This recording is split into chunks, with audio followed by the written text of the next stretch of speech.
sleep science. We thought it was something that was really interesting and would appeal to everyone here. So yeah, it has to do with like sleep and the brain and all that stuff. So we're going to start then. Everything sleeps. Early theories said that when you fell asleep, you died. And when you woke up, you came back to life. Shakespeare wrote about it multiple times. And then this theory was disproven in the 70s when a man fell asleep with his cat on top of him, and he could hear beating from the cat's head, and he always wondered what it was, and it's the brain working during sleep. So, as you can see up here, it shows like an animal's brain. Animals typically are half awake and half asleep when they're sleeping because a lot of them have dangers they have to keep aware of, such as dolphins. They have to do a thing called logging where they like lay on their stomach like a dead log and they breathe through their blowhole on the top of their head, and half their mind is staying awake so they can continue breathing while the other half is sleeping and resting. And us humans, since we've evolved to the point of where we don't need to stay half awake because we don't have dangers, we currently just, our mind goes completely asleep. Yes. And for animals, that's called unihemispheric because only one hemisphere of the brain is working. And did I say for humans? It's for animals. For humans, it's bihemispheric because both sides of them. Okay, so while you're asleep, your brain does not completely go to sleep. It doesn't completely shut off. When you're asleep, your body is constantly sending signals to the rest of your body and to the rest of to send processes, and it sends signals to the nervous system and all that. And there are two types of sleeps that your brain generates. The first one is called SWS, and this is called sleep waves. It's called sound wave sleep. Sorry. And this is just like a light sleep, like if you were to take a nap or something. And then as you fall deeper into a sleep, you go into a REM sleep, which stands for rapid eye movement. So during this sleep, your body starts to dream, and although not everybody dreams, your body still goes into that movement. Goes into that deep sleep. And then during this is when your brain is very active, and it starts to send different signals to other parts of your body, and it starts to create memories and remember memories, and it teaches you how to, when you wake up, not to forget stuff, and just stuff like that during your sleep. And to create memories and to remember stuff and to remember physical things you've done throughout the day. Your brain sends signals to the hypothalamus where it saves and stores memories and stuff. So that's why when you wake up, you can still remember everything and you can remember everything. And which is also why if you are studying for a big test, you shouldn't cram everything in one day because you can wake up and lose at least 40% of the information. So it's recommended that you study a little bit at a time, and then when you go to sleep, your brain is able to process it more because you slept more and crammed it in all. Whoa, I say that all the time. Amazing. So that's the summary. So the next one. Okay, so while sleeping is very important and is very crucial, there are some dangers that some people go through while they are sleeping. The first one is sleep paralysis and sleep apnea and lucid dreaming. So sleep paralysis is a state of sleeping where you're completely asleep and your brain is still working as it should, like how it said. But while you're asleep, and this can happen when you're waking up or when you're going to sleep, and basically you feel as if you can't move your body, you can't move your arms, you can't move your legs, you can't sit up properly. But while you're in that state, you're still mentally conscious, and you can still think, and you usually are not able to talk, and this kind of paralysis lasts for a few minutes, and it can go away if you try really hard to move your body, or someone talks to you, or someone touches you.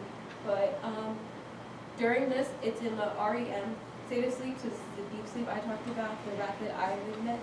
And during this sleep, there are nerves in your body that shut down all your body parts.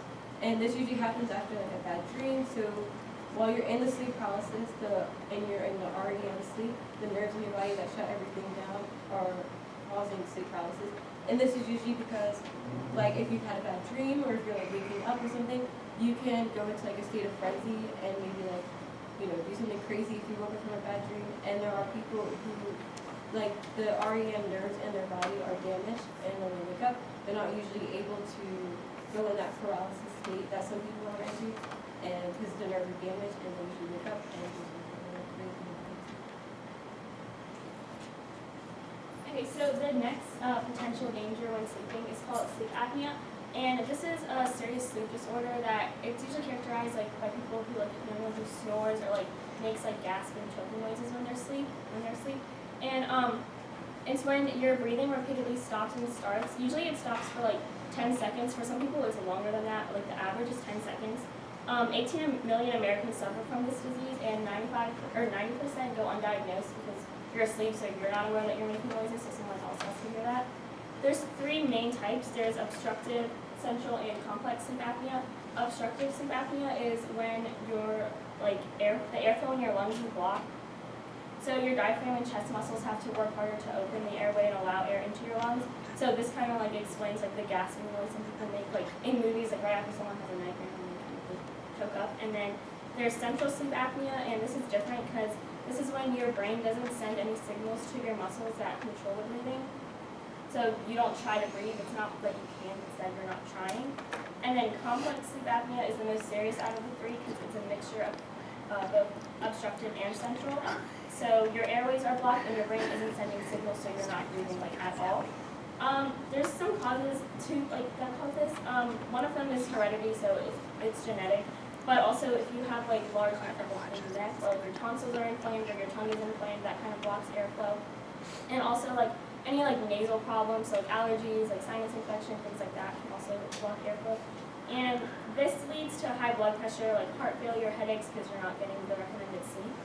The treatment for it is just to avoid any like sleeping medications or alcohol, and change your sleeping position so you're not sleeping on your back. But there's also like a specific like scientific type of treatment. It's called continuous positive airway pressure, or CPAP for short. And basically this is just when you wear a mask when you're going to sleep, and the mask is hooked to a machine that allows continuous airflow of air into your nose so you're constantly breathing. But for some people, like in this video, Do you want to watch the video? We have a short video, it's only like a minute and 30 seconds. it's just about this 61-year-old woman, and like the CPAP device wasn't working for her, so there's like a new treatment option.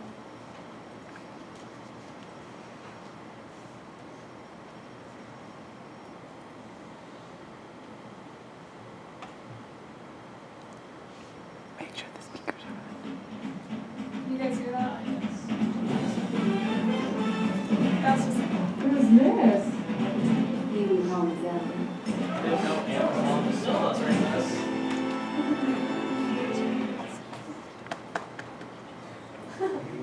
Andrea Turner says for the last 5 years, she couldn't get a good night's sleep.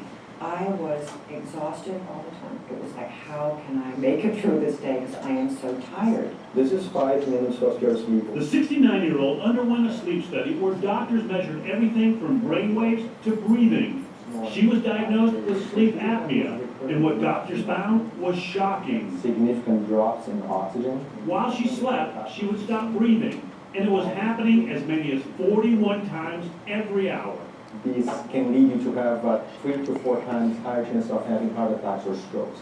Sleep apnea happens when the muscles in the back of the throat collapse, which cuts off breathing. The gold standard of treatment is a CPAP machine. That's what Andrea tried, but like almost half of patients, she couldn't tolerate it.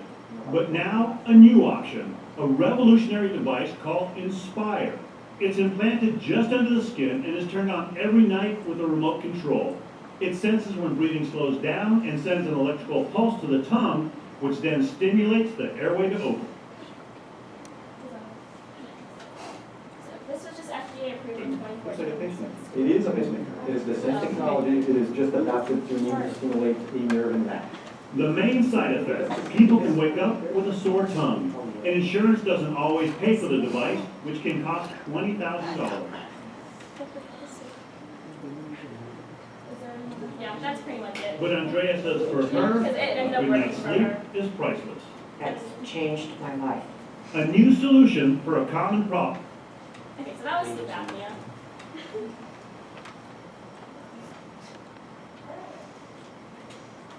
Okay, so the next thing I'm going to talk to you guys a bit about is lucid dreaming. And, hold on a second. So this is when you're aware that you're dreaming while you're dreaming, and it causes some people to be able to control their actions. So since they know they're dreaming, they can do certain things in their It's basically occurs when your brain wakes up and is conscious while you're asleep. And it can be caused naturally, or there's different like techniques people have tried to lucid dream. The two natural ways are one is something that causes you to realize you're dreaming and you know. And another one is if you wake up from a dream and then you fall back to sleep with little or no breaking conscious. And then the technique is just like continuously telling yourself like you want a lucid dream. And while you think you're dreaming, if you look at a clock or try to like read words, you're going to be able to tell if you're dreaming or not. Because in dreams, time either goes by really fast or really slow, and words and text just make no sense. It's all mumbo jumbo. So the science behind it, the first person who found scientific evidence to kind of prove lucid dreaming was like actually type of dreaming was Keith Haring, and he was a British parapsychologist. And he conducted an experiment in 1975 where he studied the eye movement of someone who claimed to be a lucid dreamer. And through that, he found out that lucid dreams are real dreams, and they take place in your REM cycle of sleep, which Kayla discussed like earlier. There's still like scientific claims trying to like back it up, and all the evidence isn't out there. But there was a research done by the Max Planck Institute, and they explored your brain activity during lucid dreaming to see what's going on. And they used fMRIs and EEGs to measure the brain. Miss Lawler and Mr. Butler, if you're still in the building, please come to the guidance office. Their research showed that part of their cerebral cortex, which is in charge of like their thoughts and actions, so that part that's linked to awareness and self-reflection was active during lucid dreaming. And there was also a study published by the Journal of Neuroscience, and they showed that the brains of people with high dream lucidity had more gray matter volume in their frontal polar cortex, and that area also had a higher activity during thought monitoring. So basically lucid dreaming has a lot to do with your brain and what parts of it are unconscious and not while you're asleep. There's also a little video that goes a bit more in depth with that.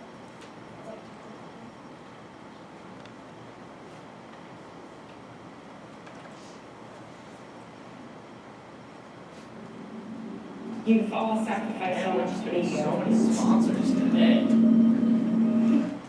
Dreams provide a world in which we escape from reality into the mind and seemingly have little control over what happens. But what if you could know you were dreaming and subsequently control the dream? It turns out, lucid dreaming is entirely possible, and with a little effort and practice, even you can do it. Now some of you might be saying, I don't even dream, but the truth is, everybody has about 3 to 7 dreams a night. The problem is, we quickly forget them. The first strategy towards lucid dreaming is keeping a dream journal. Keeping the journal improves your ability to recall dreams and helps facilitate lucidity. So every time you wake up, write down what you can remember, even if it's nothing, just to form the habit. The next step is performing reality checks. In a dream, something as simple as reading a sentence, counting your fingers, or checking the time can often go astray. Try it right now. Look at the time, look away, and then look back. Assuming you aren't currently dreaming, the time probably stayed the same. However, in a dream, the time or the words we are reading will often completely change. The key is to do these reality checks often when you're awake. This way they become second nature, and when you're dreaming, you're likely to perform the same test and realize that something's wrong. After this comes a technique known as mnemonically induced lucid dreams, or MILD. As you're falling asleep, begin to think of a recent dream and imagine yourself becoming lucid. The idea is to reinforce the intention to realize you're dreaming in your dream. Keep repeating the phrase, I will have a lucid dream tonight. The highest rates of success tend to come if you wake up in the middle of the night, get up for 30 minutes, and then go back to sleep with these intentions in mind. Finally, once you've had success with MILD, an advanced technique known as wake-induced lucid dreams, or WILD, may be attempted. The idea behind this is to keep your mind aware while your body falls asleep. The risk here is that you'll experience sleep paralysis, a completely normal phenomenon that prevents your body from moving during sleep, except you'll be awake, which can be somewhat frightening. The extra caveat with WILD is that during sleep paralysis, the brain can play tricks on you, inducing strong feelings of fear and causing hallucinations of dark and scary figures approaching you. Scientific research into lucid dreaming has provided an insight into the location of metaconsciousness in the brain, provided opportunities for dream therapy and nightmare recession, and even begged the question if sleep and wakefulness are distinct events or part of a continuum. After all, dreaming of doing something is almost equivalent to actually doing it when looking at the functional system of neuronal activity in your brain. So, are you sure you're not dreaming? Got a burning question you want to answer? Ask it in the comments or on Facebook and Twitter, and subscribe for more videos.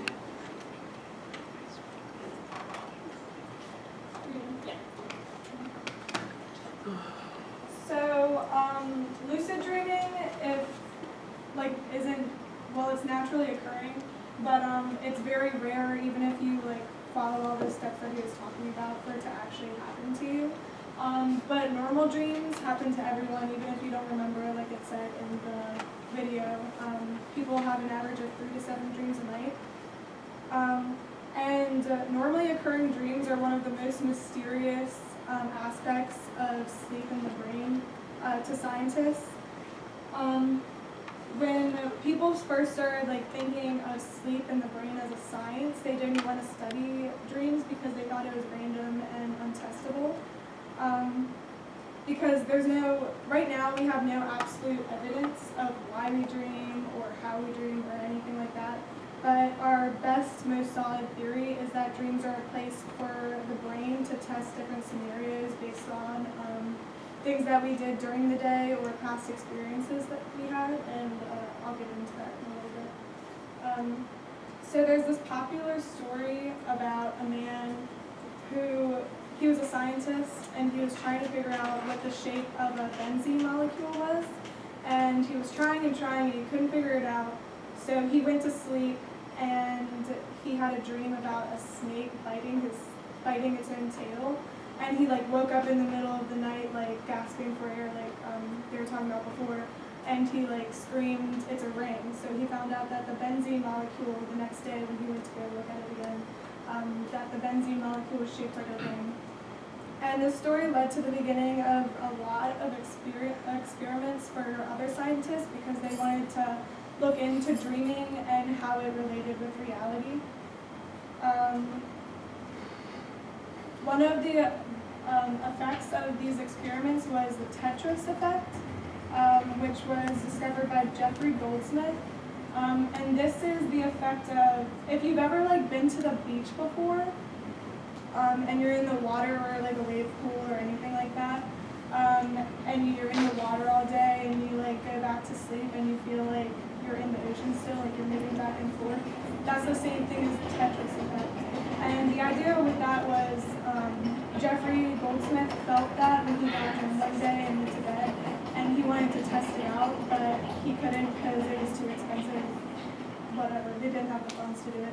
So instead, what he did was he had a bunch of subjects play Tetris, and when they fell into SWS sleep, they were to report back anything that they saw while they were sleeping, and 60% of them reported seeing Tetris pieces when they reported that. This led him to another study where he studied REM sleep, REM, and he used the Alpine Skate game, which is a really stressful video game apparently.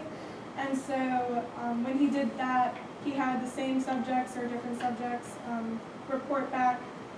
They had an alarm set for the middle of the night, so after 2 hours of sleeping, when they were in full REM sleep, they would wake up and they would report if they remembered anything from their dream, and 40% of them remembered something to do with skating or skiing. But it wasn't exactly the same as the game.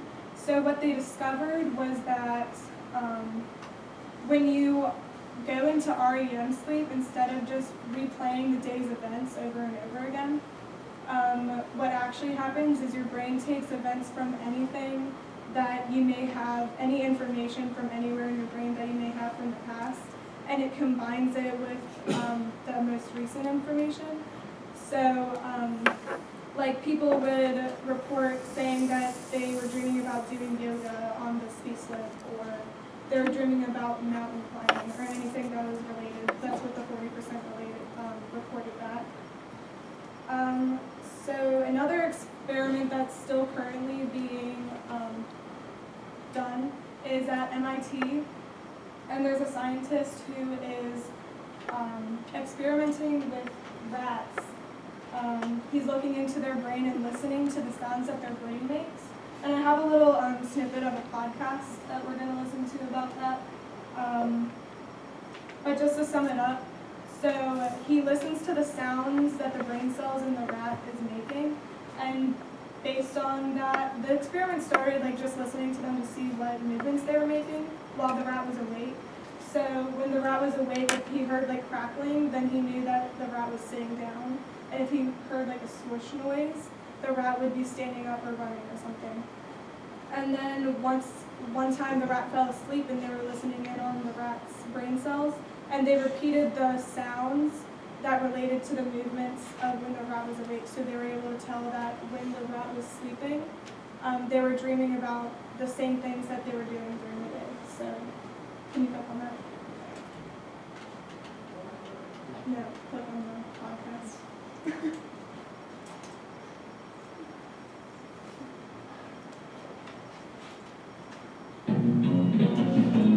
Do dreams help us learn? I'm Bob Hirschon, and this is Science Update. The hippocampus is a tiny brain structure that helps us navigate and form memories. At MIT, neurophysiologist Matthew Wilson charts the activity of the hippocampus in rats while they learn to run a maze. On these charts, you can actually see every step the rats took, and even tell if they were walking or running. Wilson then measured the rats' brain activity while they slept, and found that they replayed their journey through the maze in their dreams. The activity is so reliable, it's so consistent, and literally allows you to estimate the location of the animal on a second-by-second basis. This suggests that dreams are a way of sorting through the day's activities, replaying and reinforcing important sequences. In other words, that dreams help us learn. Today, at the annual meeting of the American Association for the Advancement of Science, Wilson describes his latest effort to see what other parts of the brain are involved. Is it seeing what it saw when it ran? Is it experiencing the footfalls as it moved through the maze? Is it experiencing the emotions? All of these things are questions that we're studying at the moment. The answers could help the researchers understand how dreams affect what we learn and remember. For the American Association for the Advancement of Science, I'm Bob Hirschon.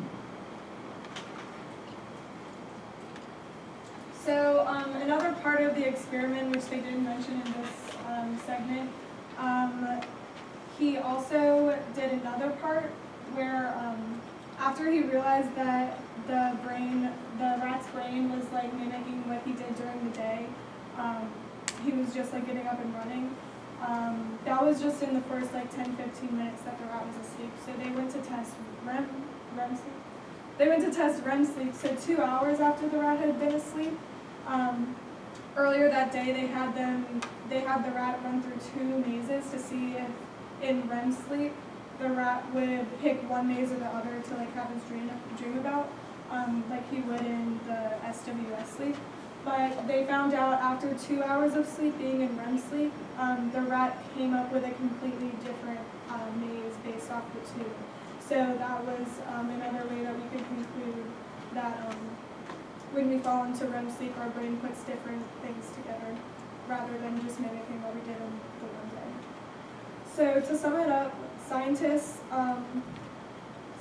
are concurring that our brain during sleep is a place of discovery. So if you ever like have a dream that something's going to happen and then in a few weeks or a few days it actually happens, you're not a psychic.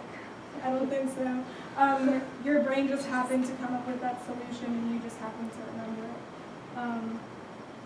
But also, so that also adds to what we were talking about earlier with learning. Our brain processes so much information in a day that it like filters out what's important and what's not, and that's why you're able to like not be able to do something one night and then you wake up and in the morning you can do it perfectly. So that's dreaming. Sleep deprivation is when your body doesn't have enough sleep. It causes late reaction to time, brain development, and then deaths and heart disease. So reaction to time usually affects truck drivers because if you're driving and let's say you get in a car accident, you're not going to have you're not going to figure out what's going on until later, and then it affects you worse than what it usually does. Your brain development, your brain usually develops while you grow, and if you don't have enough sleep, it actually stops developing. And death, in the University of Chicago, they did a rat experiment to where they didn't give the rats the rats didn't sleep for 35 days and they died. This is the theory that they have that it can actually cause death. They also have theories that the brain stopped functioning because of this. Heart disease, it like molds, it kind of brings like this mold in your heart, sort of, and it gives you heart attacks and different things. After 16 hours of no sleep, effects start to show. So this guy didn't sleep for 18 hours, and he started, his effects started to show like the second day, and he couldn't see. And the third day he couldn't move, and after a couple of days of sleeping, his senses came back. The United States usually spends $100 billion because people don't get enough sleep. Either they're stressed with school and other things are affecting their sleep time. Just to wrap this all up, this is all still theoretical. All the information we have is just implied from some experiment.